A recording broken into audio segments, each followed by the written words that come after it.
Hello बच्चों, स्वागत है आप सभी का। तो आज हम पढ़ने वाले हैं मैथ्स में एक नया टॉपिक जो कि होगा एवरेज। तो स्टार्ट करते हैं एवरेज को। एवरेज एक बड़ा इंपॉर्टेंट टॉपिक होगा।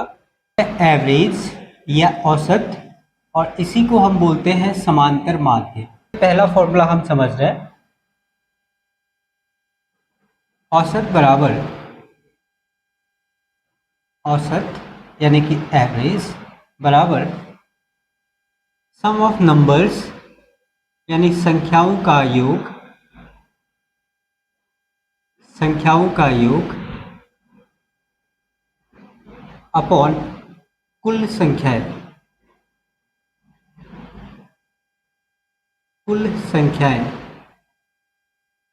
तो इसी से आप एक और फॉर्मूला निकाल सकते हैं जो कि होगा sum of numbers equal to, अब ये दोनों मल्टीप्लाई हो जाएंगे यानी कि average into total number. Average into total number, यह sum equal to average into total of number. ये आपको टोटल ऑफ नंबर्स पूछे हैं। तो टोटल नंबर बराबर होगा सम अपॉन एवरेज।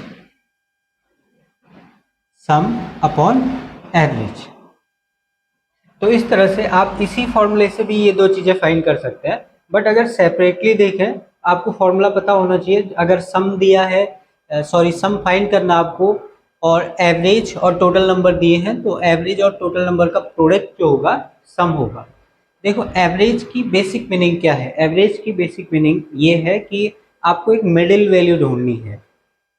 कोई ऊपर वाली वैल्यू होगी, कोई नीचे वैल्यू होगी, तो उसका एक एवरेज वैल्यू आपको फाइंड करना होता है, औसत मूल्य फाइंड करना होता है इस टॉपिक में। जैसे आपने सुना होगा कि आप जो आपका सर्कल है, यानी कि जो जो आपके आसपास लोग हैं, उन्हीं का एवरेज होते हो। नंबर है 2, 4, 6, 8 and 10। Find the average of these numbers. हमें एवरेज फाइंड करना है। एवरेज क्या होगा? तो एवरेज का बिल्कुल सिंपल फॉर्मूला आपको अप्लाई करना है। यहाँ पे एवरेज इक्वल टू होगा सम ऑफ क्वांटिटीज, यानी कि सभी नंबर्स का सम करेंगे, और अपॉन टोटल ऑफ नंबर्स, यानी कि 1 2 3 4 5 नंबर है, तो हमें इसको 5 से डिवाइड करना होगा। तो सॉल्व करते हैं आगे।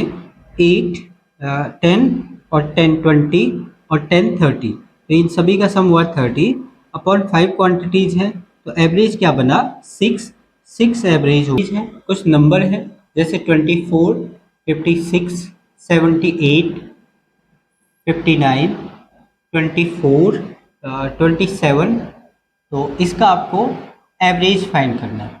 Find the average. तो अगर इसका एवरेज आपको फाइंड करना है, तो हमें चाहिए इन्हीं नंबर्स का सम, और ये टोटल कितने नंबर होंगे इसका हम डिवाइड करेंगे। तो एवरेज बराबर होगा 24 plus 56 plus 78 plus 59 plus 27 upon 1 2 3 4 5। 5 number हैं तो डिवाइड बाय 5। सभी नंबर्स का सम कर लेते हैं हम। 8 के 24, 24 और 10 34, 4 3 कैरी हुआ, 10 और 7 17, 17 और 5 22 24, 2 24 अपॉन 5। तो 5 से डिवाइड करेंगे हम इसे, तो नंबर बन जाएगा 44.8। 44.8 जो होगा वो एवरेज होगा। तो इस तरह से आप अगर कुछ नंबर्स का एवरेज फाइंड करना चाहते हैं तो एवरेज फाइंड कर सकते हैं। लेकिन अगर इसी क्वेश्चन में कुछ स्पेशल नंबर गिवन हो, 4 8 12 16 20 24, और आपसे पूछा है, एक और नंबर ले लेते हैं इसका 28, फाइंड द एवरेज। आपको एवरेज फाइंड करना है। तो अब यहाँ पे एवरेज फाइंड करने के आपके पास में डिफरेंट वे हैं, इसको हमें समझना है। पहला तरीका है वही रेगुलर जो हम यूज करते हैं, यानी कि सम ऑफ नंबर्स वाला। तो इन सभी नंबर्स का हमें सम करना होगा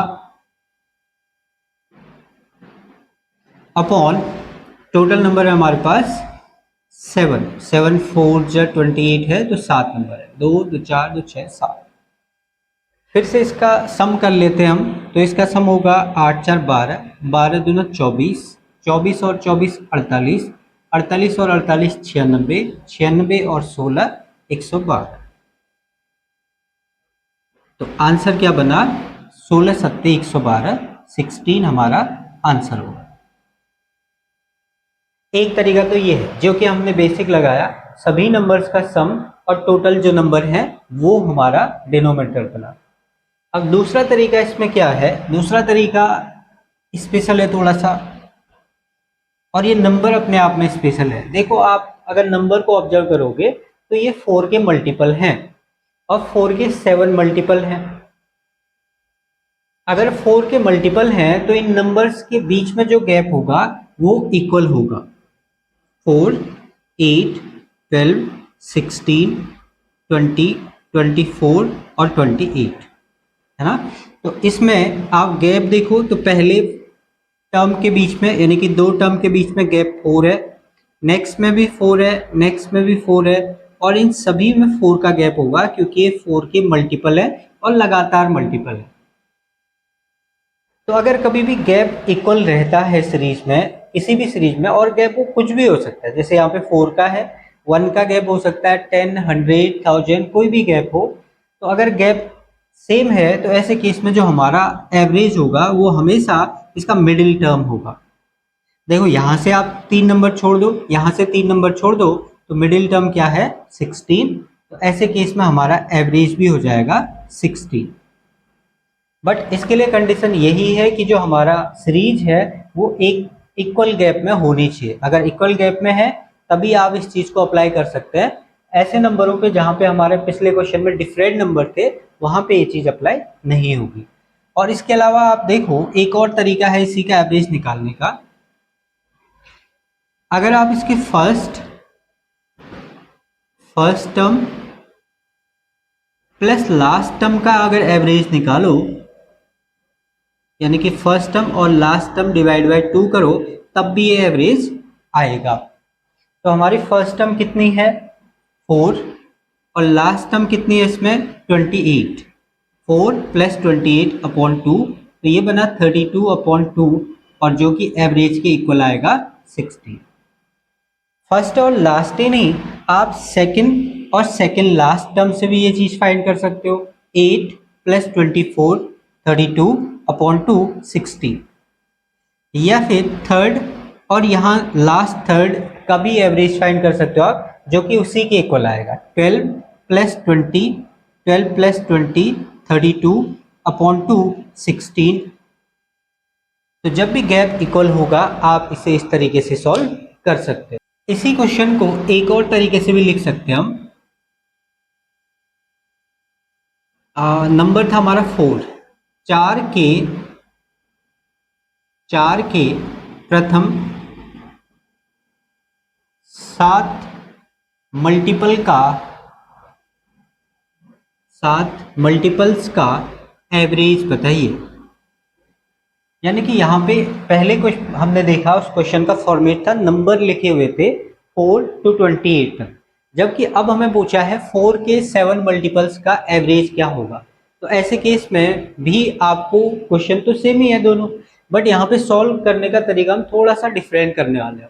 अब देखो मल्टीपल कितने हैं 7 और किसके हैं 4 के, इसका मतलब इन सभी टर्म के बीच में गैप इक्वल होगा क्योंकि 4 के मल्टीपल है और लगातार मल्टीपल है। 4 के प्रथम 7 यानी कि लगातार 7 तक के नंबर होंगे। तो ऐसे केस में हमें पता है जब भी गैप इक्वल होता है तो एवरेज एक मिडिल टर्म होती है, एवरेज एक मिडिल टर्म होती है।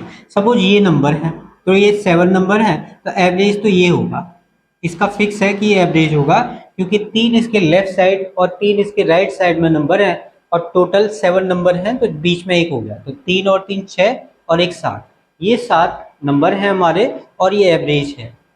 अब इसने पूछा कि 4 के मल्टीपल हैं, तो अगर 4 के मल्टीपल हैं और 7 मल्टीपल हैं तो एवरेज कौन सा वाला मल्टीपल होना चाहिए। अगर 7 मल्टीपल है तो एवरेज 4th मल्टीपल होगा। क्योंकि यहाँ पे फर्स्ट मल्टीपल लिखोगे आप, यहाँ पे सेकेंड, यहाँ पे थर्ड, यहाँ पे फोर्थ, फिफ्थ, सिक्स, सेवन, इसी तरीके से हम मल्टीपल लिखेंगे। तो 4 का फोर्थ मल्टीपल हमारा एवरेज होगा। तो आप सीधे सीधे आंसर कर सकते हो, यहाँ पे कौन होगा 16। तो आपने बेसिकली 4 को बाद में यूज करना है, पहले आपने 7 का एवरेज फाइंड करना है। मतलब अगर 7 लोग हैं तो बीच में कौन सा आदमी होगा, ठीक बीच में कौन सा पर्सन होगा, तो फोर्थ नंबर वाला होगा, क्योंकि 3 उससे पहले होंगे, 3 उसके बाद होंगे। तो फोर्थ मल्टीपल अगर आंसर है तो फिर किसका है, 4 का। तो 4 4 जा 60। चलिए एक और क्वेश्चन पे थोड़े से बड़े नंबर पे इसको हम ट्राई करते हैं। आपको बताना है 13 के या 17 के फर्स्ट 19 मल्टीपल का एवरेज बताइए। 17 के 19 मल्टीपल का एवरेज बताइए। अब अगर आप इसको फर्स्ट तरीके से करना चाहोगे, जिसमें हमने 17 के 19 तक के मल्टीपल का सम करना है और फिर 19 से डिवाइड करना है, तो ये बहुत ज़्यादा लेंथी होगा, क्योंकि हमें 17 के 10 मल्टीपल तो पता होते हैं, फिर 11, 12, फिर 19 तक के मल्टीपल, ये एक डिफ़िकल्ट कैलकुलेशन हो जाएगा। फिर उनको प्लस करना है और फिर डिवाइड भी करना है। और अगर दूसरे तरीके से करते हो, जहाँ पे हमने सभी मल्टीपल्स को लिखा था और फिर बीच में देखा था कौन सा है, ये तब भी लेंथी है, क्योंकि हम इसके 19 मल्टीपल लिखना अगेन थोड़ा सा डिफिकल्ट होगा। तो इसमें हम तीसरा तरीका लगाएंगे, जिसमें हम केवल और केवल ये देखेंगे कि अगर 19 नंबर हैं तो ठीक बीच में कौन सा नंबर होगा, या 19 लोग कहीं पे खड़े हैं तो ठीक बीच में कौन सा पर्सन आ रहा होगा। तो फिर उससे आप 17 का मल्टीपल करेंगे तो वो डायरेक्ट एवरेज होगा, आंसर होगा। तो अगर 19 लोगों की कतार है तो ठीक बीच में क्या 10th मल्टीपल होगा क्या, 10th मल्टीपल ठीक बीच में होगा क्या, और यही एवरेज भी होगा, क्योंकि इससे पहले 9 नंबर होंगे और इसके बाद भी 9 नंबर होंगे। तो ठीक बीच में हमारा 10th मल्टीपल होगा, और वो 17 का मल्टीपल है, तो 17 इंटू 10 170 हमारा आंसर हो जाएगा। तो 170 एवरेज है।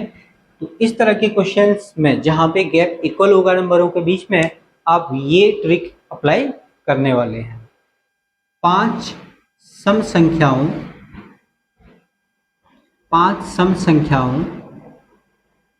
का औसत 42 है। 42 है। छोटी संख्या क्या होगी, यानी कि सबसे छोटी संख्या क्या होगी। और ये सम संख्याएं जो हैं ये लगातार हैं, यानी कि 5 कंजुगेटिव इवन नंबर है। 5 लगातार सम संख्याओं का औसत 42 है। तो सबसे छोटी संख्या क्या होगी। तो अब देखो, अगर लगातार 5 संख्याएं हैं और ये सम संख्याएं हैं, तो सबसे पहले आप 5 कुर्सियां लगा दो, क्योंकि 5 तो कम ही नंबर है, 5 कुर्सियां लगा सकते हो। जब 19 होंगे तो फिर हम बीच वाला नंबर से ढूंढने की कोशिश करेंगे। अगर 5 नंबर है तो 5 सीटें हम बैठा देते हैं। अब आप मुझे बताओ, अगर 5 सम लगातार संख्याएं हैं तो क्या उनके बीच में गैप इक्वल होगा क्या। यस, क्योंकि इवन नंबर है। इवन नंबर में 2 2 का गैप होता है, या एक छोड़ के एक इवन नंबर होती है, और इनका एवरेज 42 है। तो पहली कंडीशन फुलफिल हो रही है, गैप इक्वल है, और दूसरा एवरेज गिवन है, तो ये 42 यहाँ पे होगा, क्योंकि मिडिल टर्म एवरेज होता है। तो ये 42 है। तो इसके बाद वाले नंबर और इसके पहले वाले नंबर और लिख देते हैं हम यहाँ पे, तो हमारे पास सारे नंबर आ जाएंगे 44 और 46, 40 और 38। तो ये सभी नंबर हैं जो कि एवरेज 42 बनाते हैं। और अगर आप इसको चेक करना चाहते हैं तो चेक भी कर सकते हैं। 38 प्लस 46 इनको जोड़ो और डिवाइड करो 2 से, तो 42 आएगा, और ये हमारा फिर अगर आता है तो सही होगा। छोटी संख्या पूछी है तो आंसर क्या बना, 38। 38 हमारे क्वेश्चन का आंसर होगा। तो 6 लगातार सम संख्याओं का एवरेज 40 है, और सबसे छोटी संख्या पूछी है। तो चूंकि 6 ही नंबर हैं, कम नंबर हैं, 6 कुर्सियां लगा देते हैं। 6 सीट बना दी हमने सबसे पहले 6 लोगों के बैठने के लिए, और 6 संख्याओं का एवरेज 40 है, और 41 कर देते हैं इसको भी, 41 ये लो। तो 6 लगातार सम संख्याओं का 40 है, सबसे छोटी संख्या क्या होगी। अब आपने 6 कुर्सियां यहाँ पे लगा दी हैं, एवरेज 41 होगा, और क्योंकि सम लगातार संख्या है तो गैप इक्वल होगा, तो एवरेज तो मिडिल टर्म होता है। और अगर आप अब मिडिल देखोगे तो मिडिल इसका यहाँ है कहीं, क्योंकि 3 इधर मिडिल बीच में, यानी कि यहाँ पे कोई भी मिडिल सीट है ही नहीं। यहाँ पे तो कोई सीट नहीं थी ना, सीट तो ये है 6, तो मिडिल सीट नहीं है और मिडिल होगी भी नहीं, क्योंकि देखो जो एवरेज है ये हमारा डिफरेंट है, इस बार 41 है। डिफरेंट क्या है, पिछले क्वेश्चन में इवन नंबरों का एवरेज भी इवन था, तो यहाँ पे सीट फिक्स आ रही थी, बीच में सीट आ रही थी। लेकिन अब हमारा जो एवरेज है वो एक ऑड नंबर है, 41 है, तो 41 केवल और केवल एवरेज होगा, ये इन नंबरों में काउंट नहीं होगा, क्योंकि नंबर तो इवन नंबर चाहिए हमें, जबकि एवरेज जो है वो ऑड नंबर है, तो ये केवल एवरेज रहेगा, ये नंबर काउंट नहीं होगा, बाकी चीजें हमारी सेम रहेंगी। मतलब ये 42 रहेगा, ये 44, ये 46, पहले वाले नंबरों में 40, 38 और 36। और अगर आप चेक करना चाहते हैं, अगर आप श्योर नहीं हो तो आप चेक भी कर सकते हो, हमारा आंसर आ चुका है। सबसे छोटी संख्या 36 है, 6 नंबर थे तो 6 सीट्स हो गई, एवरेज 41 था तो एवरेज तो बीच में ही रहेगा, भले ही वो नंबरों में काउंट हो या ना हो, एवरेज बीच में रहेगा तो बीच में आया 41। अब ये क्योंकि इवन नंबर नहीं है, ऑड नंबर है, इसलिए नंबरों में काउंट नहीं हुआ, मतलब ये 6 संख्याओं में ये काउंट नहीं हुआ, ये अलग नंबर है। देखो ये 7 हो रहे हैं नंबर इसको मिला के, तो ये नंबरों में काउंट नहीं होगा, ये केवल एवरेज रहेगा, बाकी हमारे जो नंबर है वो ये नंबर है। अब अगर आप इसको चेक करना चाहते हो तो आप चेक कर सकते हो, 36 और 46 ये दो नंबर हैं, तो इसका सम हो गया हमारा 82, और डिवाइड करेंगे 2 से तो एवरेज आ जाएगा 41, तो जो कि हमारा सही आंसर है। क्वेश्चन लेते हैं हम, ए बी सी डी 4 लगातार विषम संख्याओं का औसत 100 है, b इंटू डी बराबर क्वेश्चन मार्क। तो अब बताओ आप टोटल नंबर कितने हैं, 4, और इनका एवरेज कितना है 100, और ये नंबर कैसे हैं, विषम। तो चूंकि विषम लगातार संख्या है तो एवरेज तो ठीक बीच में होगा, तो 4 कुर्सियां फिर से लगा दी। अब देखो 4 नंबर हैं तो ठीक बीच तो इसका आपको नहीं मिलेगा, मतलब मिलेगा लेकिन इन्हीं नंबरों के द्वारा नहीं मिल पाएगा, कुछ और नंबर है जो कि बीच में आएगा, वो एवरेज है, और एवरेज गिवन है हमें 100, तो यहाँ पे जो एवरेज की वैल्यू है वो है 100, और जो 4 नंबर हैं वो ऑड नंबर हैं, जबकि ये 100 इवन नंबर है, तो ऑड नंबर इसके बाद वाले हम लिख देंगे और इससे पहले वाले लिख देंगे, 101 और 103, ऐसी 99 और 97, तो इस तरह हमारे नंबर भी आ गए, एवरेज भी आ गया। लेकिन इस बार कोई छोटी बड़ी संख्या हमसे नहीं पूछी है, हमें पूछा है बी डी आएगी 99 इंटू 103, तो 99 इंटू 103 हमारे क्वेश्चन का आंसर होगा, जिसकी वैल्यू हो जाएगी 103,000। प्रथम 7 अभाज्य संख्याओं का, प्रथम 11 कर देते हैं इसको, 11 अभाज्य संख्याओं का, प्रथम 11 अभाज्य संख्याओं का एवरेज क्या होगा। तो क्वेश्चन बड़ा सिंपल सा है, प्रथम 11 अभाज्य संख्याओं का औसत क्या होगा, अभाज्य यानी कि प्राइम नंबर, और फर्स्ट 11 आपको नंबरों का एवरेज बताना। तो आपको अभाज्य नंबर याद होने चाहिए, अगर याद है तो आप सिंपली अभाज्य संख्याओं का एवरेज फाइंड कर सकते हो। देखो कोई डायरेक्ट फॉर्मूला नहीं है, और फर्स्ट से पूछा है 11 प्राइम नंबर, तो आपको प्राइम नंबरों को बेसिक तरीके से जोड़ के इनको एवरेज फाइंड करना होगा। तो 11, 13, 17, 19 और 23, तो ये अभाज्य संख्या है जो हो गए 1, 2, 3, 4, 5, 6, 7, 8, 9। तो इसके बाद क्या आ जाएगा 29, 2, 3, 5, 7, 11, 13, 17, 19, 23, 29 और 31। 1, 2, 3, 4, 5, 6, 7, 8, 9, 10, 11 डिवाइड बाई 11 करने के लिए हम देखें तो 3, 2, 5, या यहाँ से आप देखो तो 23, 23 और 7, 30, ऐसे 11 और 19, 30, 17 और 13, 30, तो 30 या 90 और 10, 100, 100 के बाद ये भी हो गया हमारा 60, तो 160 बट्टे 11 1 11 50 11 चौको 44 6 बट्टे 11 14 सही 6 बट्टे 11 हमारे क्वेश्चन का आंसर होगा।